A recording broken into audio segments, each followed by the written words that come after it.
जय श्री राम। प्रेमी भक्तों, आप कौन हो? कहाँ से आए हो? किसके बच्चे हो? क्या आप जानते हो हम अपने आप को क्या कहते हैं? मैं फलाने आदमी का बच्चा हूँ, मेरा नाम ये है और ये मेरा घर है, ये मेरे पिता हैं, ये मेरा बीवी है, बच्चे हैं, ये सब कुछ मेरा है। अरे भाई, वास्तव में तो हमारा कुछ है ही नहीं।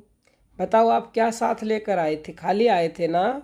खाली हाथ आए थे, खाली हाथ जाओगे तो फिर सब कुछ किसका हुआ? सब कुछ उस सर्वशक्तिमान परमात्मा का था, है और रहेगा। भूलवश दूसरे की चीज़ को हमने अपना मान लिया है और ज़बरदस्ती माने बैठे हैं।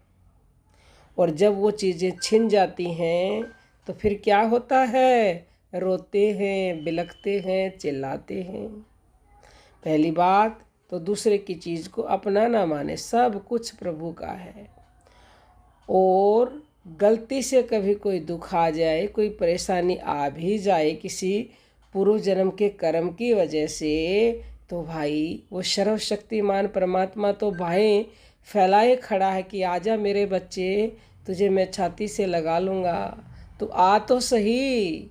लेकिन हम उसकी तरफ तो मुख फेरते ही नहीं हैं। भ्रम में जीते हैं, संसार को ही अपना माने बैठे हैं। जब दुख आए, संसार से नाता तोड़ दो और जो परमात्मा अपना था, अपना है, अपना रहेगा, जिसने हमें ये जीवन दिया है, सब कुछ दिया है, उसके होकर तो देखो। उसकी शरण में चले जाओ, वो आपको मालो माल कर देगा। वो ऐसे छाती से लगाएगा जैसे भूले भटके रोते चिल्लाते बच्चे को माँ अपने हृदय से लगाकर उससे लाड दुलार करती है और उसकी सभी गलतियों को क्षमा कर देती है। ये भी तुलना सिर्फ उदाहरण के लिए दी जाती है। माँ में भी कभी कभी मोहवश कोई गलत डिसीजन कर लेती है माँ भी, लेकिन परमात्मा सर्वशक्तिमान है, वो कभी कोई गलत निर्णय नहीं लेते। वो आपके सब अपराधों को क्षमा कर देंगे, छाती से लगा लेंगे। और यदि लाभ नहीं हो रहा है उनकी शरण जाने पर भी, तो यकीन मानिए शरणागति में कमी है। वो शरणागत वत्सल हैं, वो इतने दयालु हैं, इतने दयालु हैं कि उनकी दया की महिमा का वर्णन कोई कर नहीं सकता। समस्त शास्त्रों में शरणागति की महिमा है। भगवान श्री राम कहते हैं, कोई एक बार कह दे कि मैं तेरा हूँ तो मैं उसे सब भूतों से अभय कर देता हूँ। लेकिन हम कहते ही तो नहीं हैं। कहते भी हैं तो ऊपर वाले मन से, मन भी दो होते ना। अरे भाई, अंदर वाले मन से कह कर देखो, हे मेरे राम, मैं तेरा हूँ, मुझे बस तेरा सहारा है, तेरे सिवा मैं किसी को नहीं जानता, मुझे संभाल लीजिए मेरे प्रभु, मैं तेरा बच्चा हूँ। बस पल भी नहीं लगेगा, वो आपके दुख दूर कर देंगे, आपको पता भी नहीं चलेंगे। श्री कृष्ण ने भी अर्जुन को कहा है कि हे अर्जुन, तू सब धर्मों के आश्रय को छोड़ दे और केवल मुझ वासुदेव की शरण आ जा। इससे आसान उपाय कुछ भी नहीं है। बस उसकी शरण हो जाओ, सब कुछ भूल जाओ और फिर निर्भय हो जाओ। तुलसी भरोसे नाम के हृदय निर्भय होकर सो। जो उसके भरोसे हो जाता है उसको सब प्रकार के दुखों से छुटकारा मिल जाता है, उस सब प्रकार के भय से निर्भय हो जाता है।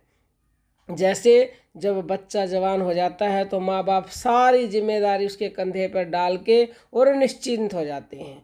तो आप भी सारी जिम्मेदारियाँ अपने पिता के कंधों पर डाल दो, परम पिता परमेश्वर के कंधों पर डाल दो और आप निश्चिंत हो जाओ और मगन रहो, आनंद में रहो, वो सब संभाल लेंगे।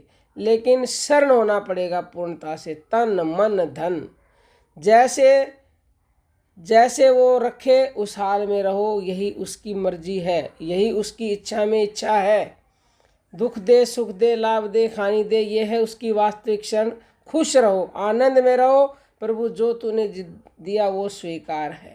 लेकिन ऐसा होता नहीं है। उसकी शरण चले जाओगे, जाकर देखो, यकीन मानिए चमत्कार हो जाएंगे। जो उसकी शरण गया है उसने तत्काल रंग से राजा बना दिया।